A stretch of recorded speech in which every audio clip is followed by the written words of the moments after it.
hard work. I'm qualified and ready on day one. And I also assume you've had previous secretarial experience? Absolutely. For 4 years, I was the secretary. I was the secretary of a very large organization. And you have all the requisite skills, computer, email. Emails. I do have some experience with emails. Thank goodness for the laugh track. This was a strident, even reviewers called it strident, heavy-handed, not character-driven at all. No, can I say that? Here's 2 words. Okay. Not funny. Well, there is that. It's not. These people are obsessed with Trump. They think they're actually, you said this the other night, they're more obsessed with Trump than Trump supporters. Yeah, they are, I know they call it Trump derangement syndrome, but it really is a mental disorder at this point. They have a mental disorder. Laura, only 7.4 million people tuned into this premiere. Contrast that with Will and Grace. It had 10 million. Roseanne had 18 million. When I watched this, I kept thinking, Candice Bergen wrote a book years ago about her father called Knock Wood. It was about Edgar Bergen, the little puppet he used, the wooden dummy called Charlie McCarthy. She was very upset because he used that dummy to communicate his true feelings. Watching this, Candice Bergen is using a very wooden Murphy Brown to communicate her politics, and I don't think the audience is going to accept this. No. Come up with a new idea. That would be good. So I'll be back later. Winners and losers. Oh, winners and losers. Who is behind this continued effort to take down Brett Kavanaugh? An Ingram Angle investigation. A former Hillary Clinton spokesperson, Brian Fallon's role. There he is. Next. After walking 6 miles at an amusement park, Bill's back needed a vacation from his vacation. So he stepped on the Dr. Scholl's kiosk. It recommends our best custom fit orthotic to relieve foot, knee, or lower back pain so you can move more. Dr. Scholl's, born to move. Where will you be when your oral laxative kicks in? The pool? In bed? Try Fleet Liquid Glycerin instead. Relief in minutes, not hours. Guaranteed. Fleet. Every time on your time. Hot water heater failed. She was pregnant. In-laws were coming. A little bit of water, it rocked our world. I had no idea the amount of damage that water could do. We called USAA, and they greeted me as they always do. Sergeant Baker, how are you? They were on it. It was unbelievable. Having insurance is something everyone needs, but having USAA, that's a privilege. We're the Bakers, and we're USAA members for life. USAA. Get your insurance quote today. I was missing teeth. It was painful to chew.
Will be clear for the medical center.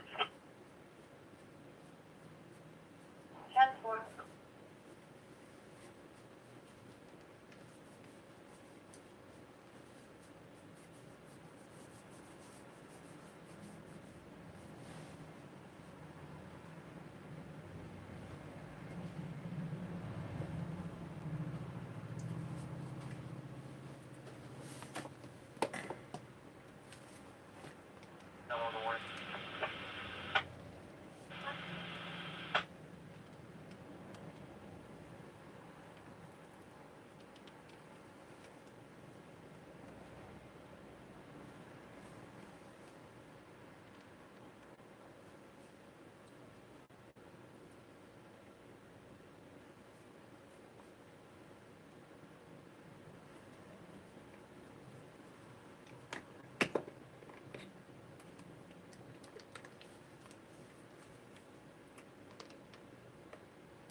Oh, these delay tactics and 11th hour accusations against Kavanaugh seem a little too convenient, at least to me. And that's probably because they are. They're well coordinated and extremely well funded.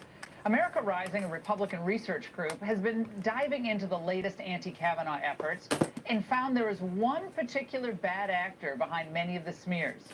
Former Hillary Clinton and Eric Holder staffer Brian Fallon.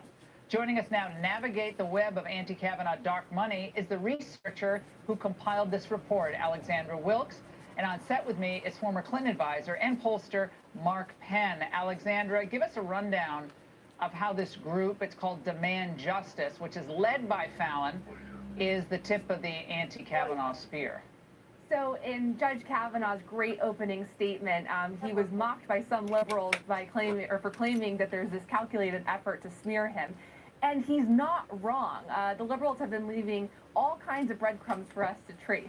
So as you mentioned, Brian Fallon, he founded Demand Justice. He was the face of the Hillary Clinton campaign. You saw him all over the 2016 effort. After that campaign wrapped up in the spring of 2018, he founded Demand Justice.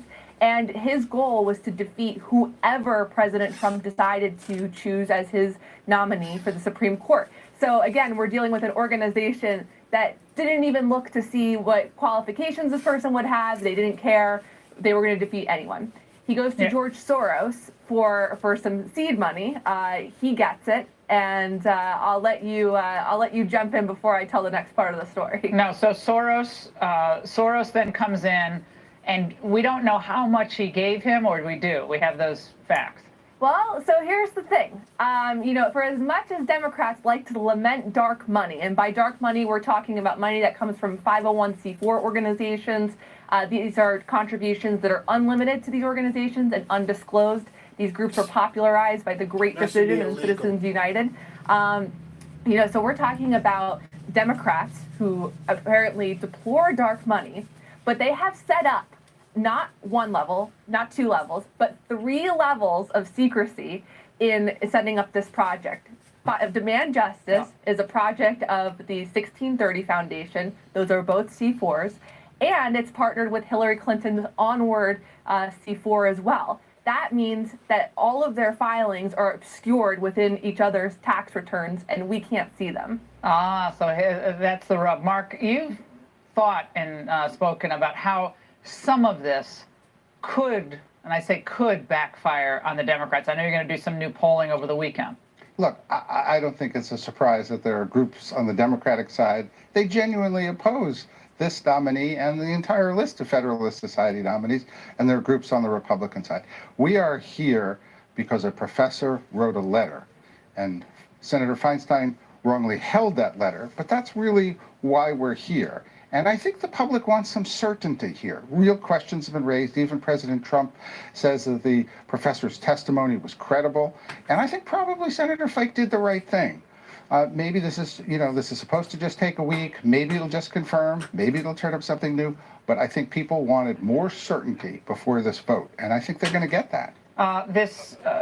Brian Fallon, though, is particularly, obviously he's partisan. But to say things like this, as he did in a tweet yesterday, if the Senate ignores Ford and tries to muscle an attempted rapist onto the court, not even allege, an attempted rapist onto the court, they will pay dearly this November, focusing on Collins and Gardner. Kavanaugh will not serve for life. Do you think that's good language? Look, I think that we are searching for some national unity here. Quotes like that are not going to get us there. I agree with that. I hope that after this investigation and the vote, we can come together and stop this kind of rhetoric. All right, guys, thanks so much. And when we come back, winners and losers of the week, do not miss this. Next. Occasional bladder leakage. I've had it. I've had.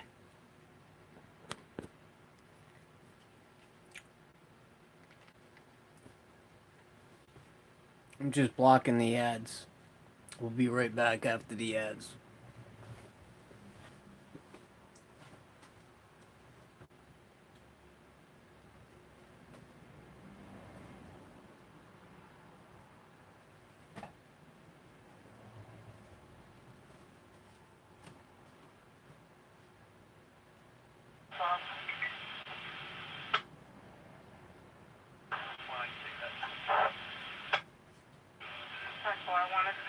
5890 Post Road.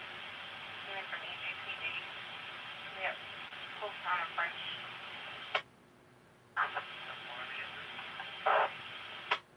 Unknown. Maybe southbound. Prior to the bridge.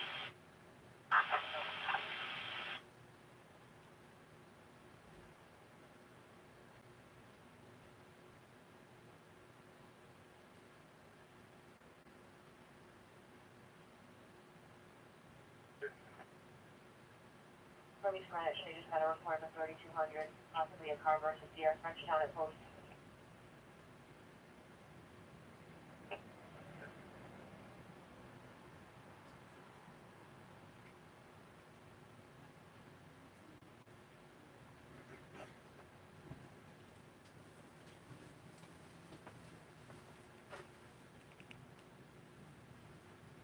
If you'd rather see the ads, just post and let me know.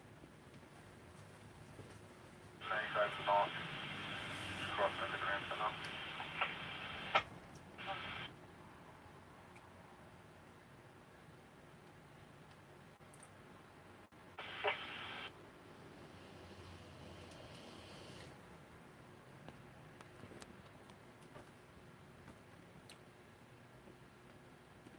Arrest over there.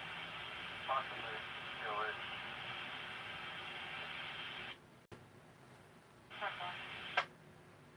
Look to Signature Commercial Banking from Bank RI. Traffic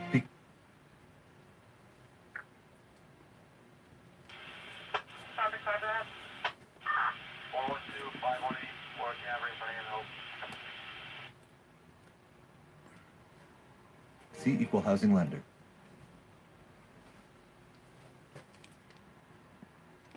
Yes, that's right. The Warwick Avenue.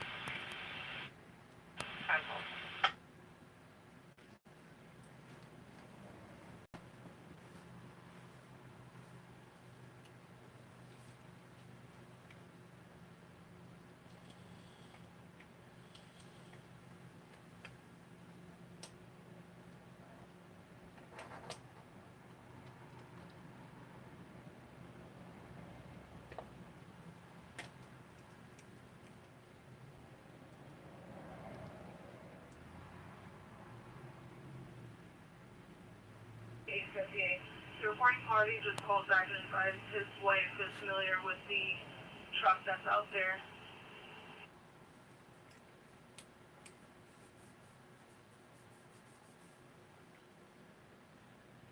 Cardi's. Not suspicious anymore.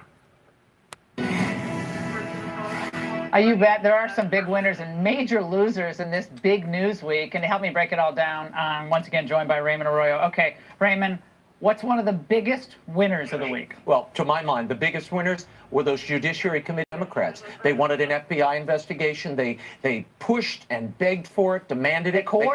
They coordinated their questions. They staged everything. Okay, my winner of the week is Lindsey Graham, Oh. who had the moment, and he stole the show. The only Republican who defended Kavanaugh and actually made the case. The only Republican loser, I say Michael Avenatti, and the media, those are the winners. Yes. The losers are Michael Avenatti and the media, who kept propping up his specious gang rape complaint. That, by the way, Mark Judge said in a sworn declaration never happened. My loser would be Rachel Mitchell and the GOP senators who pushed the poor woman out there. And she was trying to get a deposition. She was like on a fact-finding mission when a prosecutor was necessary to make the case for Kavanaugh. That never happened. It's like, Raymond, would you like to look at this document? Are you okay? Correct. If you're uncomfortable, let me know. Could I have a second water? Would you like some more caffeine? Much too solicitous to. That is not what we needed. All right, we'll be right back. Questions. Say there was a new kind of place, the perfect place for the every.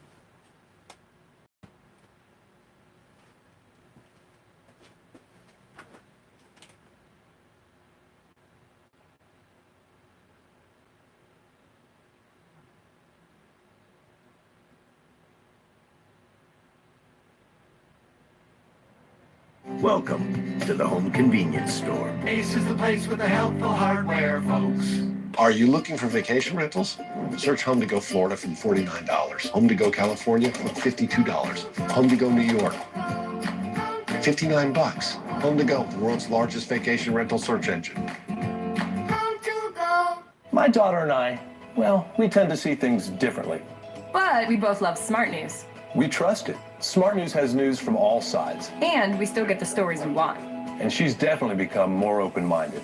Download Smart News for free today. Managing my type 2 diabetes wasn't my top priority until I held her. I found my Traceba reason. Now I'm doing more to lower my A1C. I take Traceba once a day. Traceba controls blood sugar for 24 hours for powerful A1C reduction. We've been counting down to his retirement. It was our Traceba reason. He needs insulin to control his high blood sugar, and at his age, he's at greater risk for low blood sugar. Traceba releases slow and steady and works all day and night, like the body's insulin. Traceba is a long-acting insulin.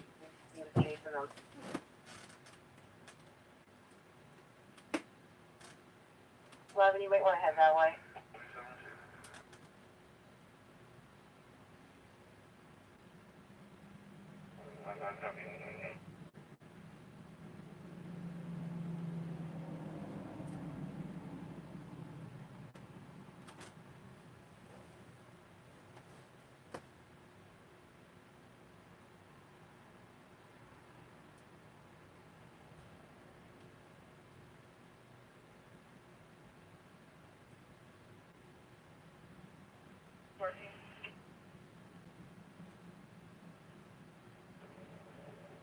I'll read you the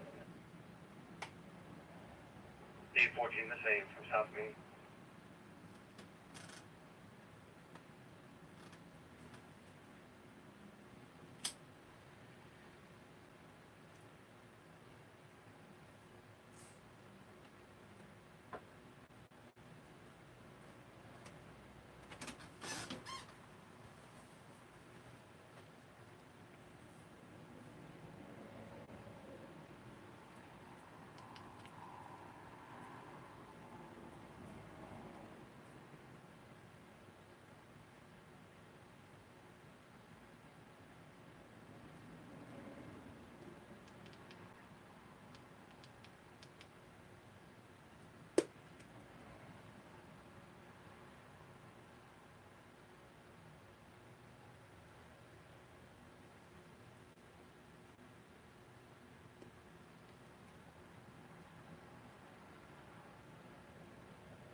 Now, everybody have a great weekend. Shannon Bream, the Fox News at Night team, are up next.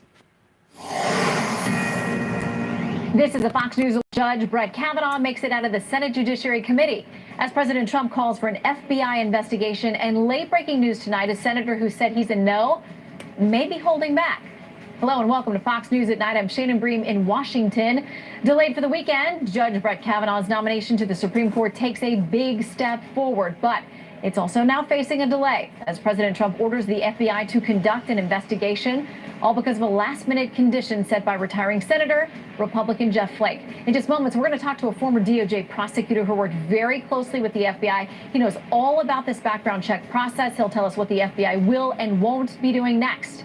But first, Senate Majority Leader Mitch McConnell vowing tonight that Judge Kavanaugh's nomination will soon go to a full Senate vote.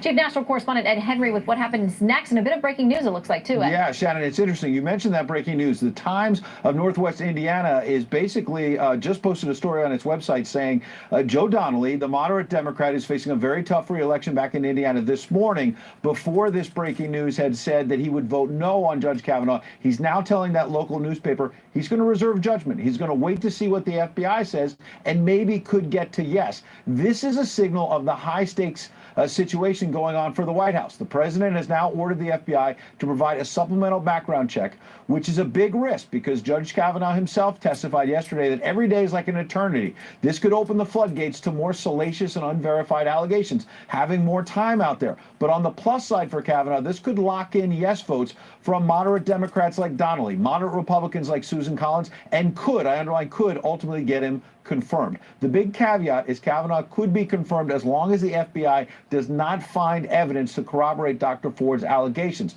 All of this coming at the urging of that man, you see him, Republican Jeff Flake, the Judiciary Committee, asking the White House to push forward with this FBI probe. The president said he would do it. Here's the key. The Judiciary Committee says that they want the FBI to do a, quote, they want it limited to current credible allegations and that it must be completed 1 week from today, so next Friday. Except that does not seem good enough for Dr. Ford's attorney, Deborah Katz. She released a statement praising the Senate, but then adding, quote, no artificial limits as to time or scope should be imposed on this investigation. That is raising conservative eyebrows tonight that maybe this is just another delaying tactic.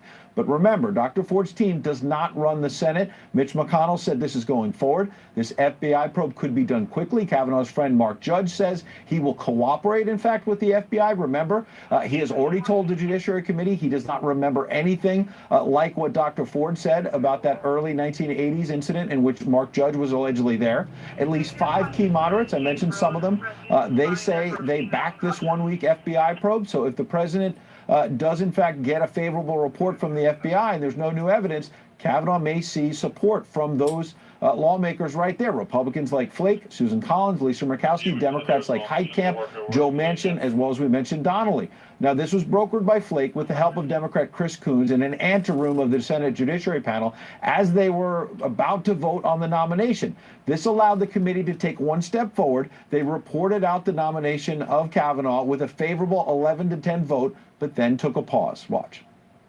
You can have the FBI, the CIA, and the Foreign Legion, and they're not going to tell you any more than you know now. I think he showed courage and determination today. It is my hope and expectation that a report from the FBI will be delivered to the Judiciary Committee members to allow them to further inform their vote. Well, I'm going to let the Senate handle that. They'll make their decisions, and they've been doing a good job and very professional.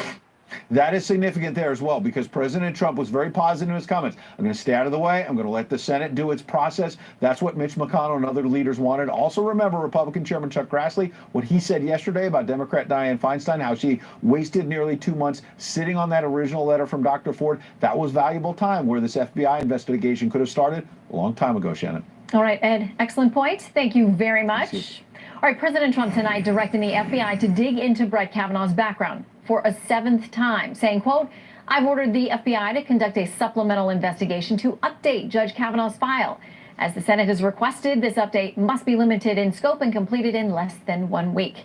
All right, former FBI consultant and DOJ prosecutor Joseph Moreno is here to separate fact from fiction about how this is really going to work. Joe, good to have you with us. Anna, good to be here. Okay, so the FBI, let's talk about this. Shannon Pettypiece tweeted out, she's a White House correspondent for Bloomberg. She says, a note on what the FBI can and can't do. This isn't a criminal investigation, no grand jury, so they can't subpoena records or force anyone to testify. What are they going to do?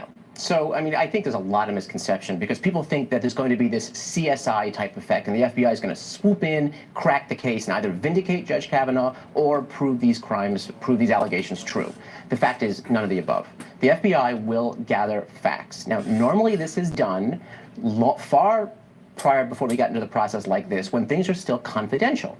The fact is that now we're tipped off to these allegations. So the FBI, it's sort of a hybrid. It's not quite a background investigation, but it's not a criminal investigation. So you're right, no subpoena authority. They can ask questions, they can ask for statements, they can get some records, but again, there's no physical evidence here, there's no forensic evidence here, there's no electronic evidence here, it's far too old for that. So they're really going to be limited to about half a dozen people, largely duplicative of what's already been done by the Senate. Well, and we've heard from just about everybody who is involved here or has been named by Dr. Ford in the allegations about the party. Every one of them has given some kind of statement. Tonight we're hearing from several of them again saying, I'm willing to participate with law enforcement. That's, not a problem. And I will do this and answer these questions. NPR saying this, the FBI will not give its own determination about the truthfulness of what witnesses say. One reason Grassley and Kavanaugh both earlier said they opposed activating the Bureau Investigators probably only will conduct interviews and then pass them on to the Senate, they said. So is that basically going to be more of the same? We're going to come full circle, right? So let's say, an investigation is being done of me because I'm being nominated for some position. They go talk to my childhood friends and someone says Moreno committed this act back then. They might talk to some other people to see who else may have heard this, but they're not going to try to prove or disprove if the act actually happened. They'll take the statements to whomever is looking at this information, in this case it's the Senate, and say, here you go. But you, the Senate, have to make the decision about whether or not you think this is credible and what to do with it. What about the time frame? Because we know with the Anita Hill case, there were many more witnesses who were named and that the FBI talked to. It took 3 days. So what about a 1-week time frame here? Her attorneys, Dr. Ford's attorneys, are saying there shouldn't be any artificial timelines or restrictions on this, but is that doable? From what we know, we're talking about half a dozen people. So it should be doable. Now, the question is whether or not that's going to pacify the minority, and that's another question entirely. I guarantee very little will be gained from this FBI investigation. So the fact is we have all the information that's out there. The FBI, look, it's possible they will find something, but it's very unlikely they will add much to this process. What is very likely is that whatever they find will be rejected by the minority as insufficient. And again, lying to a federal agent, big problem if you do that. Big problem, big problem. Same as lying to the Senate, though. Yeah. All right. Either way, their stories better match if they've told multiple times the story under oath. All right, Joe, thank you very much. Very interesting and helpful. Thanks, Shannon. Good to be here. All right. A lot of twists and turns today. The original calendar for the Senate votes on the Kavanaugh nomination seemingly thrown out the window with the announcement of yet another FBI probe. Senior Capitol Hill producer Chad Pergram is here to break down the next steps, what happens by the numbers. Chad?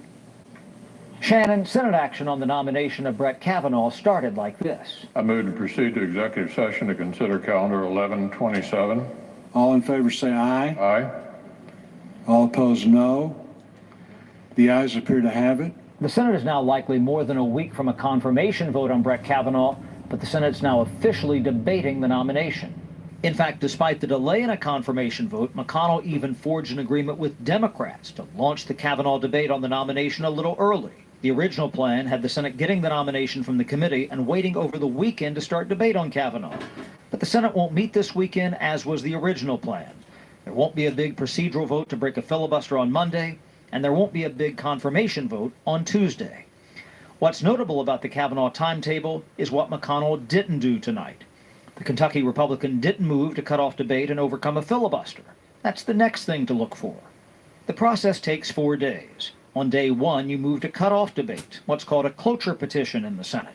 By rule, a full calendar day must elapse in between before the effort to halt debate ripens. That's day 2. The vote to break the filibuster and end debate occurs on day 3. And if the Senate votes to crack the filibuster, opponents of the nomination are allotted 30 hours to make their last stand. The confirmation vote, up or down, comes on day 4. All of that means we might not have a confirmation vote on Brett Kavanaugh until next weekend, or maybe even as late as the week of October 7th. Shannon? All right, Chad Pergram on Capitol Hill, thank you very much. And by the way, there's growing frustration on the Hill at the continual roadblocks along the confirmation path for Brett Kavanaugh. One of them thrown up today by retiring GOP Senator Jeff Flake. Correspondent Kristen Fisher has more on the fallout today. Wow, I mean, you just can't keep up. What a day. We can because of you. Thank you. Well, this week has been just so full of these I can't believe this is happening moments that they've almost become cliche, but this was truly another one of those moments. This morning, everyone was waiting to see how Republican Senator Jeff Flake would vote. And at around 9:30, he said that he'd vote yes to confirm Judge Kavanaugh. He even put out a statement saying, quote, "I wish that I could express the confidence that some of my colleagues have conveyed about what either did or did not happen in the early 1980s, but I left the hearing yesterday with as much doubt as certainty. What I do know is that our system of justice affords a presumption of innocence to the accused, absent corroborating evidence." But then something happened while Senator Flake was on his way to cast that vote. He was confronted in an elevator by 2 protesters. They were survivors of sexual assault. And what happened next was all captured on live TV. Watch this. Look at me when I'm talking to you. You're telling me that my assault doesn't matter. That what happened to me doesn't matter. And that you're going to let people who do these things into power. That's what you're telling me when you vote for him. Don't look away from me. That went on for over 4 minutes. By the time Flake finally made it to the hearing room, he was visibly shaken. About an hour in, he got up and left. He went into a side room. Soon, other senators joined him, including his friend, Democratic Senator Chris Coons. And when Flake returned to the hearing room, he dropped this bomb of an announcement. I think it would be proper to delay the floor vote for up to, but not more than 1 week, in order to let the FBI continue to do an investigation limited in time and scope to the current allegations that are there. That reversal is now being praised by Democrats. This was kind of a surprise to all of us. I think he showed courage and determination today. What you want to do? Even Senator Lindsey Graham, who said yesterday that any no vote would be legitimizing, quote, the most despicable thing he'd ever seen in politics, even he only had kind words for Flake. Jeff's trying his best to, bring the country together and vote the best way he knows how. But plenty of other Republicans are furious. As for just how much that elevator incident was a factor in Flake's reversal, he hasn't said, but Shannon, it certainly had some kind of impact on his decision today. Yeah, it's really tough to watch the women who are clearly in pain and him trying to be respectful and being in such a tough moment with all the TV cameras there. That was really tough to watch, I think, for everybody involved. But it really was. Thanks for covering it. Thanks. Okay. Okay, so let's talk to two of our reporters who've been covering this very hectic, crazy, historic week on Capitol Hill. Get some insider perspective from them. Chief Congressional Correspondent Mike Emanuel and Correspondent Peter Doocy are here to weigh in. All right, welcome to you both, gentlemen. Mike, I'll start with you. Have you ever seen a week like this on the Hill? No, Shannon, and it's really been a roller coaster ride since some of these allegations against Judge Brett Kavanaugh started coming out. And then over the past 24 to 36 hours, just a nonstop roller coaster of emotion where I saw a lot of Republican sources after Professor Ford testified. They were sick. They were worried that the nomination was going to go south. Then Judge Kavanaugh comes out fighting and they're feeling good about it. And then they're wondering how they're going to get to 50 votes. And then Jeff Flake says this morning that he's a yes, but then Jeff Flake calls for a delay. And so there's been a lot of panic, and bottom line, now some folks are saying they think a delay is not the end of the world if some of these moderate senators can get to yes. Yeah, exactly. And Peter, I mean, you've been there in the midst of all of this. Both you and Mike have seen enormous crowds of protesters. We saw it during the original Kavanaugh hearings. What has that part of the piece of the puzzle been like this week? Definitely much bigger crowds of protesters than at any point during the tax reform debate or the Obamacare repeal debate. But something else that you notice away from these crowds of protesters that are so loud, because a lot of them now are bringing whistles, which in a hallway like this really creates quite an irritating sound. Everywhere that you go while those hearings are on, there's nobody in the halls. It's, we'll be listening in our ears so that we can get from place to place, but everywhere that you go, the halls are completely deserted. And in the common areas, like in the coffee shop or in the cafeteria where there happens to be a TV, people are huddled around either watching or reading the closed captioning. It is something that has everybody here wrapped. Absolutely. Okay, so Mike, you talked about the fact, listen, the Senate Judiciary Committee has announced they'll do a 1-week delay. They want any investigation limited to credible things now on the record, allegations, and they want it wrapped up by Friday. You mentioned how that may actually buy some votes. Could it buy GOP votes if they feel comfortable, if this doesn't reveal anything new, give them some cover, but also Democrat votes as well? Well, we sensed heartburn from Lisa Murkowski and Susan Collins, two of the Republican moderates. Obviously, Jeff Flake called for the delay, so a lot of them are breathing a sigh of relief. They'd like to have a little more time. They'd like to be able to say to their constituents, we had the FBI look into the allegations. There's also some thought that a couple of those moderate Democrats who are up for re-election in conservative states like Joe Manchin and maybe Heidi Heitkamp could get to yes, and this may give them the political cover to come around and say, the FBI looked at it, it was nonpartisan, and in the end, I decided to vote for his nomination. So Jeff Flake's not guaranteeing Democratic votes, but there's certainly some hope. Yeah, and Peter, listen, that fiery speech that we saw from Senator Graham yesterday in front of Judge Kavanaugh, we saw him looking down the dais, and we know, he confirmed to us later, he was talking to Jeff Flake. How do you think those two are feeling about each other today? I just had a chance to ask Senator Graham about that, and he said there's no ill will towards Jeff Flake. He said that he likes the attribute that Flake has and that Senator Susan Collins have, that they take things so seriously. And so I asked if any Republican senators, after they got out of that meeting, were steamed at the senator from Arizona who was retiring, but who is also holding up the Kavanaugh nomination right now. And as far as we can tell, at least nobody is willing to air out the dirty laundry from the conference room in public. Not yet. Yeah, we'll see. You know how those things, gentlemen, have a way of trickling out. Peter and Mike, thank you for the extra time tonight. Great to see you. Thanks, Shannon.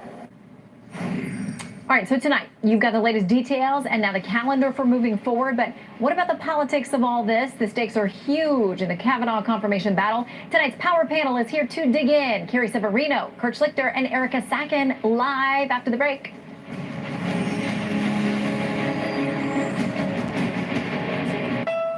A better SUV dares to ask why not.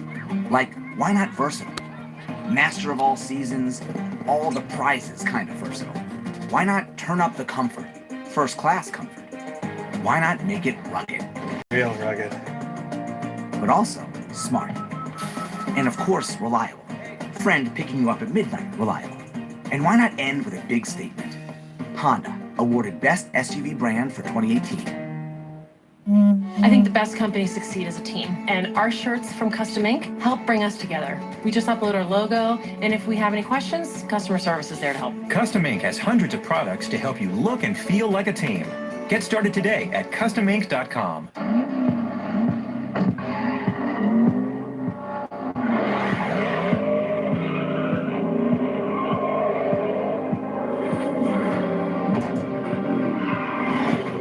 Samsung has removed anything that gets between you and the TV. So you don't just watch it. You experience it in stunning 4K.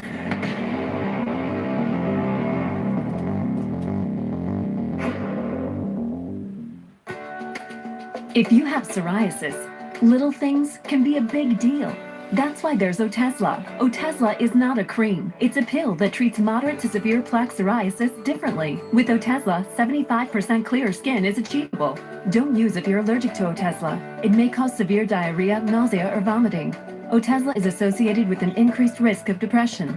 Tell your doctor if you have a history of depression or suicidal thoughts, or if these feelings develop. Some people taking Otezla reported weight loss. Your doctor should monitor your weight and may stop treatment. Upper respiratory tract infection and headache may occur. Tell your doctor about your medicines and if you're pregnant or planning to be. Otezla, show more of you. What makes CarGurus the #1 car shopping site? The thing I like most about CarGurus is looking at the great deals. CarGurus gave me a lot of information that I wouldn't know how to find anywhere else. Everything I needed to find in a car was right there. I was able to understand whether I had a good deal or not before I walked into the dealership. Changed the whole buying experience for me. I found my car on CarGurus.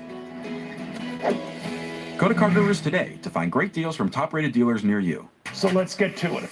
Protests going on right now. Things sure are heating up. Political fight back in Washington. Prices skyrocket. There is a lot of common ground. We've got you covered. It's what we do. During Ford SUV season, find out why more people come back to Ford than any other brand. Here's a reason. We've got room. And here's another. Waze says it's faster to take the side street. Perfect. And by the way, Ford has won more J.D. Power Initial Quality Awards than any other brand. During Ford SUV season, lease an SUV for as low as $149 a month. That's just $149 for a four-wheel drive Ford SUV. A world of big changes is waiting for you during the Columbus Day sale at Raymore and Flanagan. Everything is on sale, and for the first time ever, get a free adjustable base with select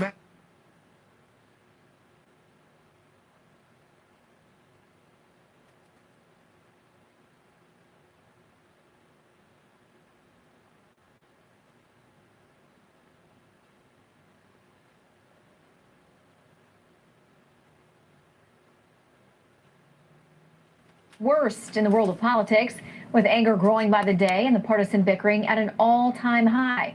Let's talk about that with tonight's Power Panel from the Judicial Crisis Network, Carrie Severino, author of the upcoming book Militant Normals, Kurt Schlichter, and the Director of Political Communications for Planned Parenthood, Erica Sacken. Welcome to all of you. Hi, Shannon.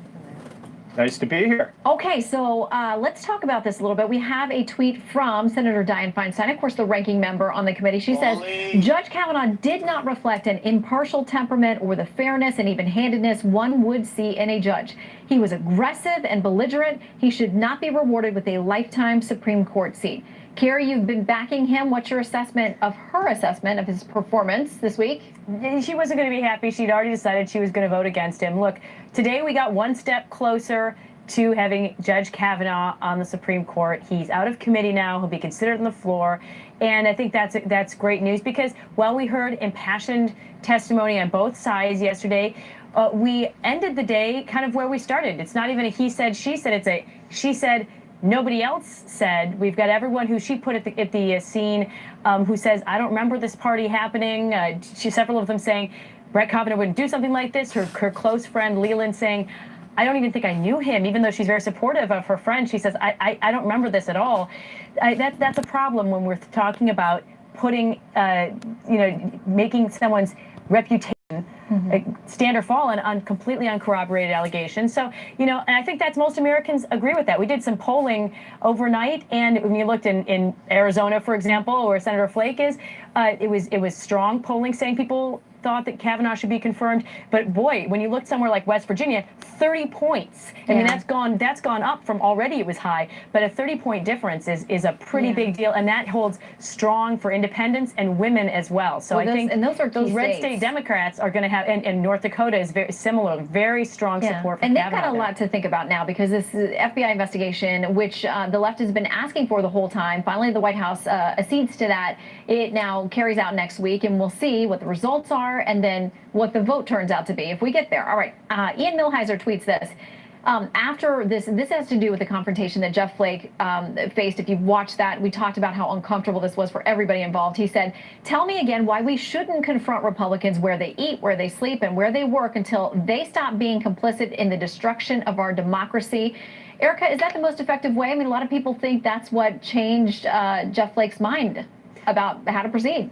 Well, one thing is clear is that for women across the country, this is really resonating with them, and they're speaking out loud and clear that this is not somebody that they want to see on the Supreme Court of the United States or that they trust to protect their rights for decades to come. I mean, on Thursday, we saw a woman who was strong, brave, telling her story of probably the most traumatic day of her life. And then we saw somebody who's supposed to be a fair and impartial jurist come out combative and really, frankly, disrespectful to female senators. I actually don't know how Brett Kavanaugh can come out of this with his credibility intact. And frankly, I don't know how he could be confirmed to the Supreme Court after what we saw on Thursday without a serious threat to the integrity of that institution. Yeah, and I think that it is the threat to his credibility, whether he's confirmed or not, that had him so fired up yesterday, as you would imagine. Senator Blumenthal also weighing in here, a Democratic member of the committee. He says, I appreciate Senator Flake's need to know more, this new push for this FBI investigation. He says, I support his call for an FBI investigation, which has to be real and penetrating, not a show or charade. So the facts and truth are all uncovered. This nomination's too important to rush the vote without a full, fair, independent inquiry. Kurt, they put a 1-week time limit on this, the White House and Senator Chuck Grassley, who chairs the committee. But do you think there's any investigation that will be done that the Dems on the committee will say, okay, that's good enough. Now I need to know. I have everything I need to know. Well, I don't think anything's ever going to please the hero of Da Nang, Senator Blumenthal. The guy is a human clown show. And I'm still trying to get my head around the whole idea that judges are supposed to be nice and friendly, because I go in front of judges for a living, and I wish somebody would tell them that, because that's not how it works. Justice Kavanaugh, future Justice Kavanaugh, was righteously furious at this disgusting and disgraceful assault on the life that he's built and his family. I frankly thought he held back. If it had been me, you would have heard a stream of profanity that would have made a sailor blush. I'm not sure that would have gone over well. He was certainly very emotional. We all anticipated that the morning session would be the more emotional, and certainly Dr. Ford was filled with emotion in talking about these things. But then we got tears, we got anger, we got a little bit of everything in the afternoon from Judge Kavanaugh. Carrie, do you think that he crossed the line at all in talking over some of the senators and pushing back to them? Oh, no, I think it was very natural. You're looking at someone whose lifelong career, and really was one of the most respected jurists on the bench, was being challenged by uncorroborated allegations. And the senators weren't exactly treating him with a great deal of respect. At one point, he did even apologize for pushing back a little bit. But I think that the most touching moments, and I think what brought a lot of tears to people's eyes, were when he talked about praying for Dr. Ford. This is someone who said repeatedly, I bear her no ill will. And I think what we saw coming out in the testimony, too, was that it seemed more like she, while she clearly has suffered a great deal of something, that it was not Kavanaugh, and that she seemed to be being manipulated by the Democrats and by her own lawyers. And that was very discouraging to see. So I think Kavanaugh actually showed a lot of respect and sympathy for her, but while being forced to defend his name and defend it strongly. Okay, I want to make sure we get to Erica and Kurt if we can keep this moving a little bit. Erica, Planned Parenthood has put out a statement saying senators have evidence, both words and rulings, that Brett Kavanaugh would dismantle the constitutional right to safe legal abortion. A vote to confirm Brett Kavanaugh to the Supreme Court of the United States is a vote against the right to safe legal abortion. How much for you is this fight, and for the left, about abortion more than anything else? Well, you know, I think coming into this, remember, this is, again, Brett Kavanaugh's job interview. We get to decide here if he is who we want to determine the rights and the futures for us, for our generations to come. And so coming into this, we knew that from his record, he absolutely would not protect the constitutional right to have an abortion. He'd already ruled against access to birth control. And frankly, after watching him on Thursday, I don't even know that I could trust that I could have him be impartial. I mean, he went on a rant about partisan conspiracy theories. This is not somebody who I think has the temperament to sit on the highest court of the land. Yeah, Kurt, I think that there are some factual issues that we would talk about with respect to him. Both of the things that Erica said about his, how he has voted, how he has ruled for different clients. But I'll give you the final word here. I think it's perfectly legitimate to look at his judicial philosophy. And of course, someone from Planned Parenthood, someone on the left, is going to oppose someone who'll stand up strongly for the First Amendment, strongly for religious freedom, strongly for against the right, or for the right to keep and bear arms. I get that, and that's a fair reason to vote against him. But to trash his reputation with this slimy, despicable, constant tsunami of ridiculous claims and attacks. Everything from this Avenatti business to this poor troubled woman's questionable accusations. It's just too much. It's intolerable, which means we can't tolerate it. Confirm Judge Kavanaugh. Do it now. All right. Well, I think it was good that we all heard from both sides of this under oath before the Senate. Now we will wait for the FBI's report and see what it uncovers as well. So, Carrie, Erica, Kurt, thank you all very much for your time tonight. Thank you, Shannon. All right, midterm elections right around the corner. Is Kavanaugh confirmation? Is the battle over firing up the left, the right, or both? Who's going to be most motivated to show up at the polls because of this? Well, Juan Williams is here live to weigh in, plus the evangelical vote and the criticism that they're willing to embrace nearly anything the president wants. Is that fair? Pastor Robert Jeffress is here live. Stick around.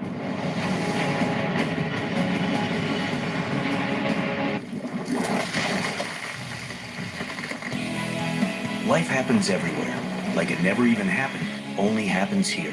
The cleanup and restoration specialists at 1-800-SERVPRO and ServPro.com. Thanks to Tena Intimates Overnight with ProSkin technology for 2 times faster absorption, so you can have worry-free nights and wake up feeling fresh and free. For a free sample, visit tena.us. We're in a small room. What? Welcome. A bigger room? How many of you use car insurance? Oh.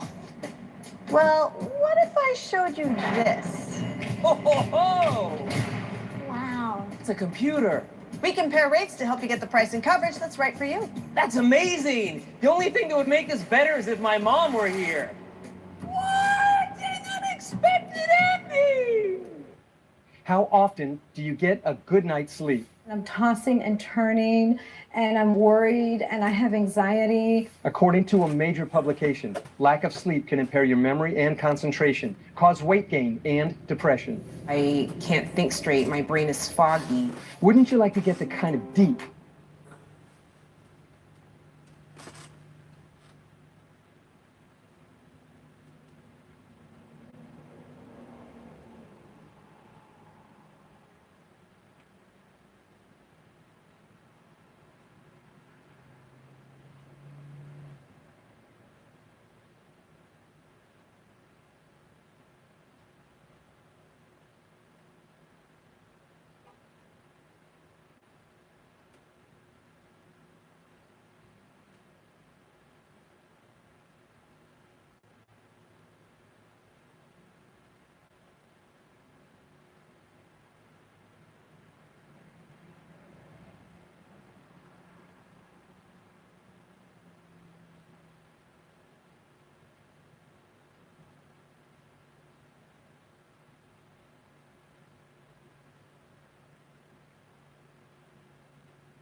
Response to 111 Reservoir Road, calling party from 109 Reservoir Road advises that the resident of 111 is in the hospital. However, there's lights being turned on and off within the residence.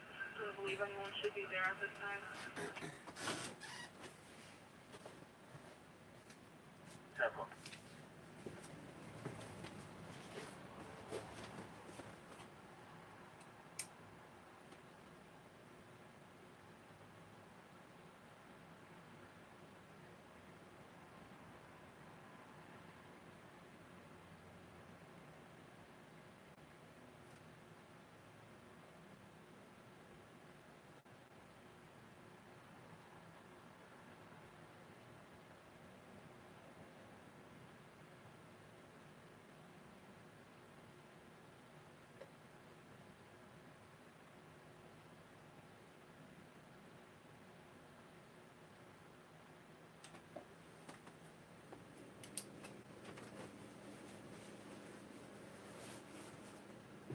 Angry protesters have been flooding Capitol Hill to oppose the confirmation of Brett Kavanaugh.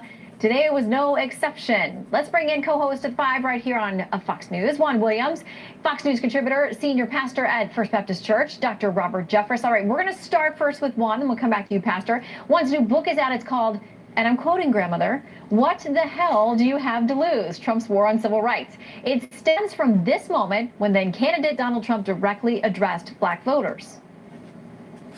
What do you have to lose? You're living in poverty. Your schools are no good. You have no jobs. 58% of your youth is unemployed.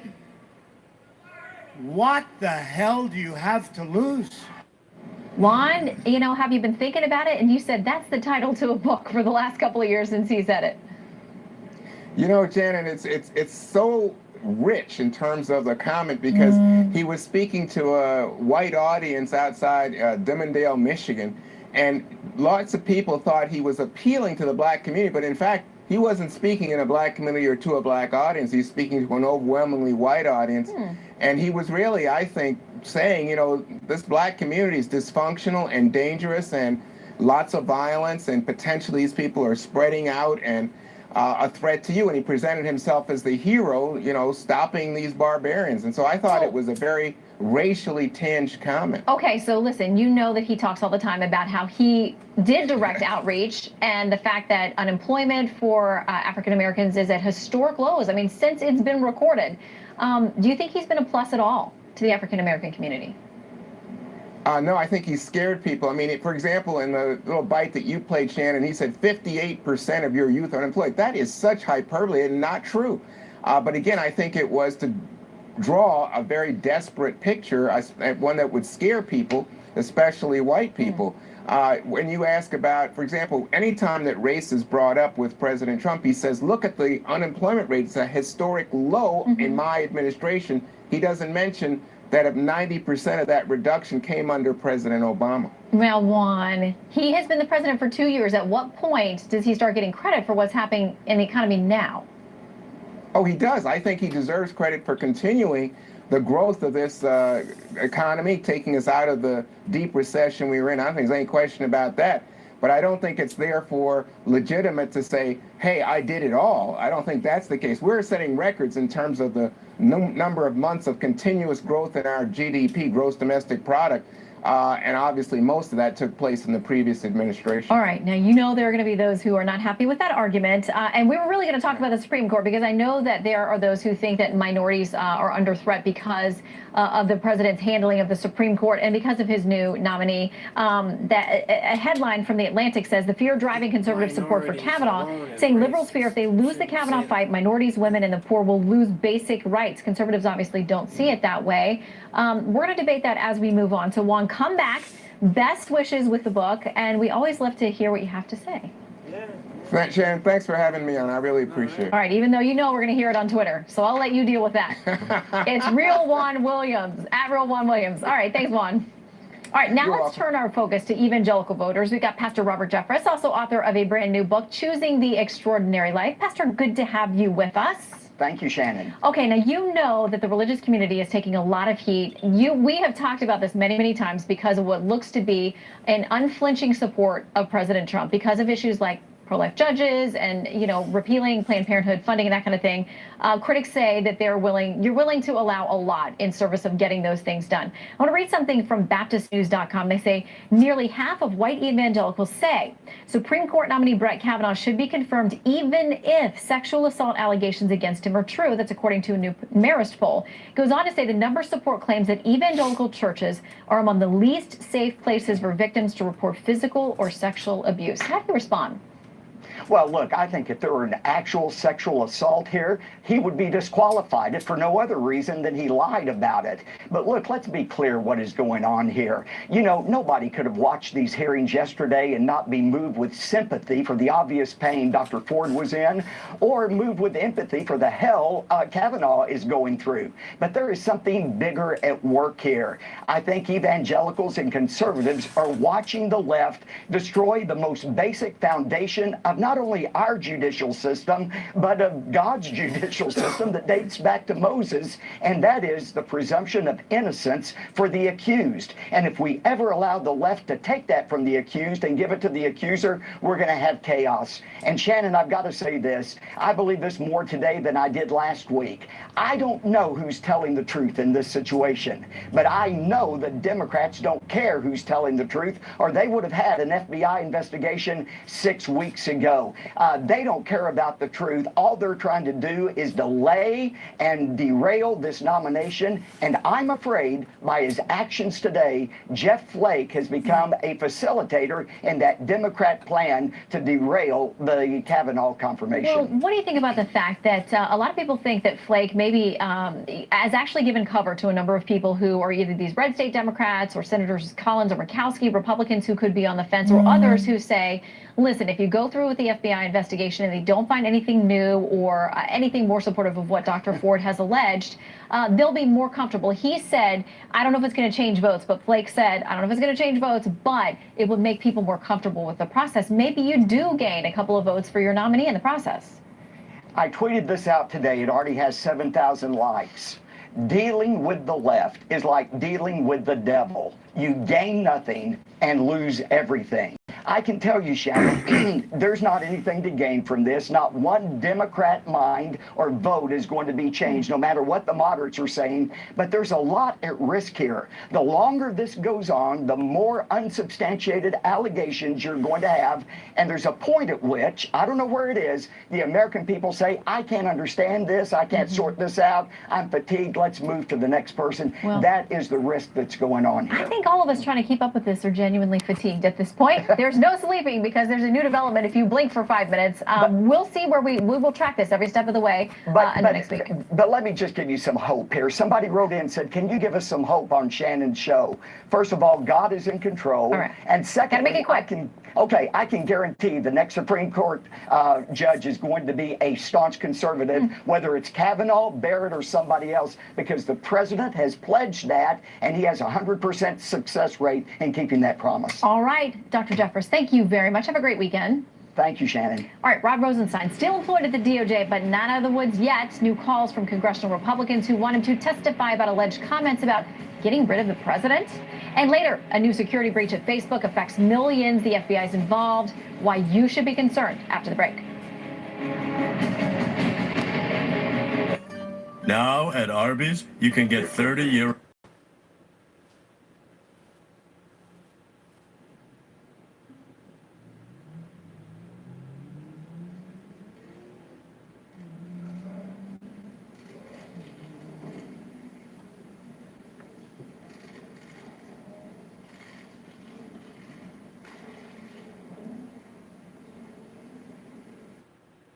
Awesome, but the Iranians are not wasting time about this. To your question on, whether the youth in the Iraqi youth have a chance.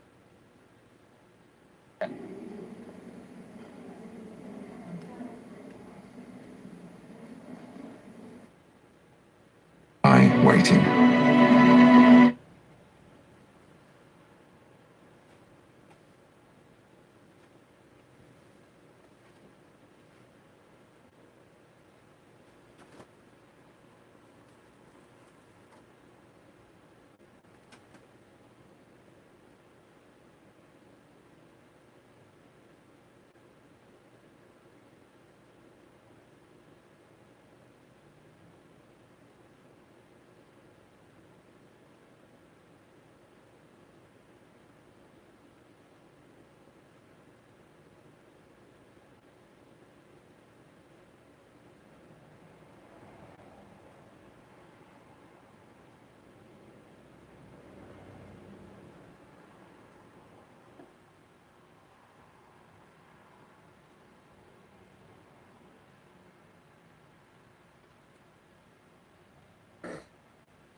Judge Brett Kavanaugh nomination.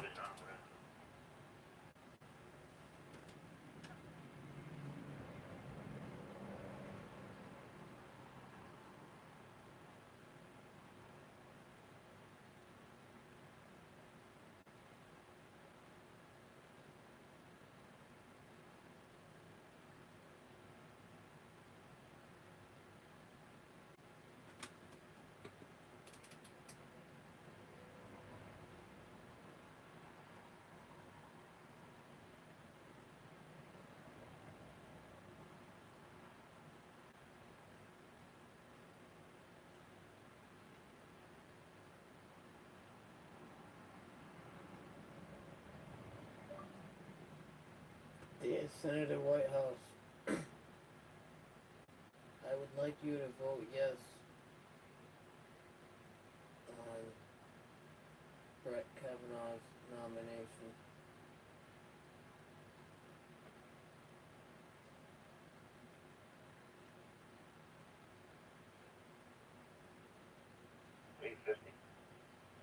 Commercial 126294, parked in the rear of the property.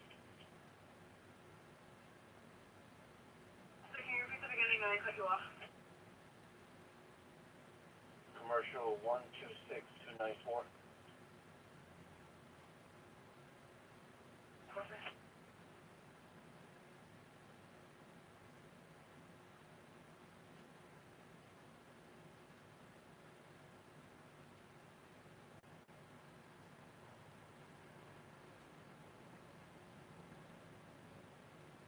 Investigation comes back to the registered owner, the residents of that house.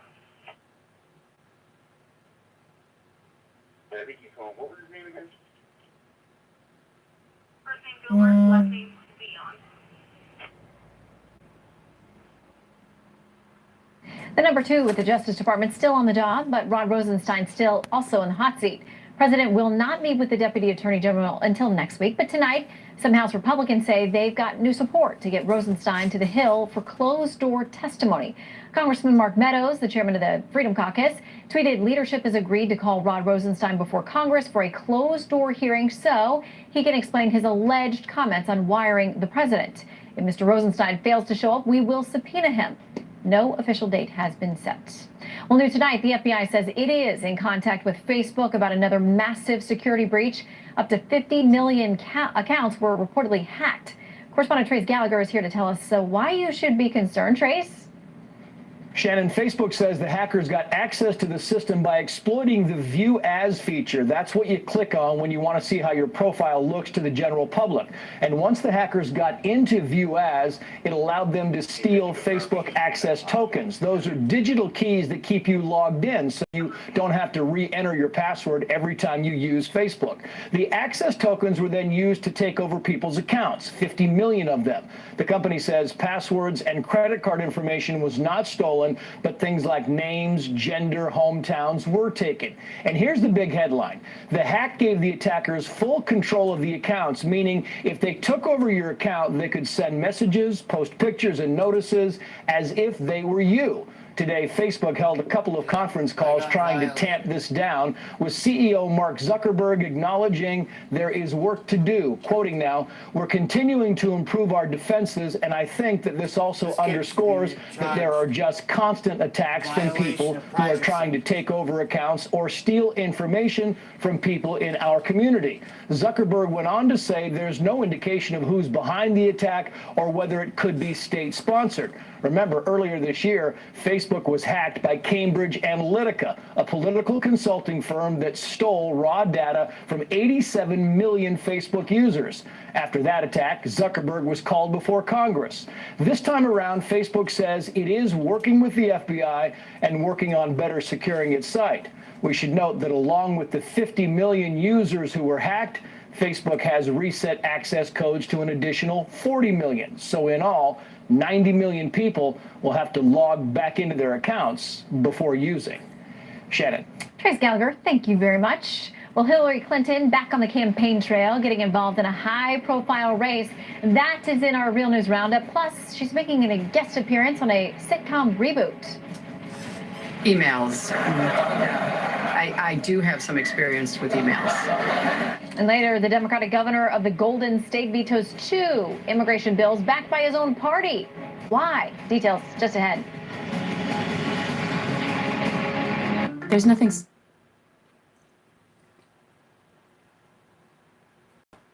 We'll be right back after this commercial.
Former President Obama going after President Trump yet again on the world stage. That story leads our Real News Roundup.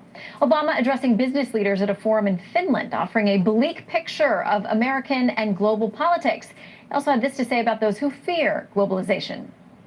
They have been turning to strongmen who see, who will make an argument to them, everything will be okay as long as you follow me. The problem is those people. Whether it's those people are immigrants, or those people are other countries, or what have you. Hillary Clinton making a surprise cameo on CBS's reboot of Murphy Brown, even making a joke about how familiar she is with email issues. Clinton also announcing she plans to campaign for Florida gubernatorial candidate Andrew Gillum at the end of the month.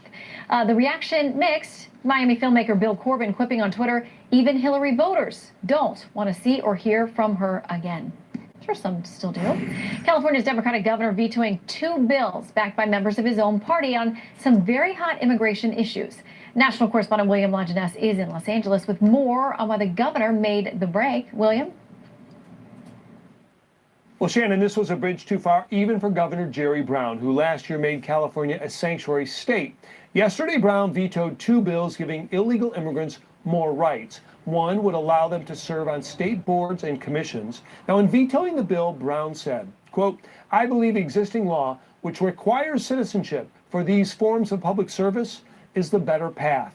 The bill's sponsor disagreed, saying Californians should be judged on their experience, not legal status. Brown also vetoed a bill stopping ICE from arresting criminal aliens inside courthouses, saying, quote, I support the underlying intent of this measure, but I am concerned that it may have unintended consequences. Now, a dozen cities rebelled against this sanctuary state law, which he defended earlier this year. Let's be honest, there's a lot of politics in this, on all sides. I tried to carve a path down the middle to respect our immigrants, to respect our border, and to respect our law. Yet the big picture, California remains a friendly state for illegal immigrants. Consider, it provides them driver's license, does not impound the cars of those who drive without insurance, and grants professional license to those who practice medicine, law, construction, and more, regardless of legal status. Illegal immigrants qualify for in-state college tuition and state-funded medical care. On immigration, the state shields immigrants accused of many crimes from deportation, and it provides many with a state-funded lawyer. The bottom line, illegal immigrants here may not have the right to vote, but they are not without political influence. Shannon? William, thank you very much. All right, it is time for our Midnight Hero. Tonight, it's Jeffrey Jobs. He's a Walmart manager in Garner, North Carolina. He went above and beyond to help those in need. Okay, here's what happened. Shelly Tench, a customer, entered Jeffrey's store. She had $50 in her hand. She was going to buy supplies for a shelter full of Hurricane Florence victims. You know the Carolinas are really struggling. So now Jeffrey heard about what she was doing. He went and filled carts with $1,200 worth of clothing and food, and he paid for all of it out of his own pocket. All right, Shelly and Jeffrey ended up helping more than 400 families because of their generosity. They are our Midnight Heroes and everybody else who is assisting folks as they try to recover in the path of Florence. Most watched, most trusted, most grateful you spent this evening with us. Good night from Washington. Enjoy your weekend. I'm Shannon Bream. This water damage tip is brought to you by ServPro. What are some common mistakes made while waiting for a professional to arrive after water damage or a water emergency in the home?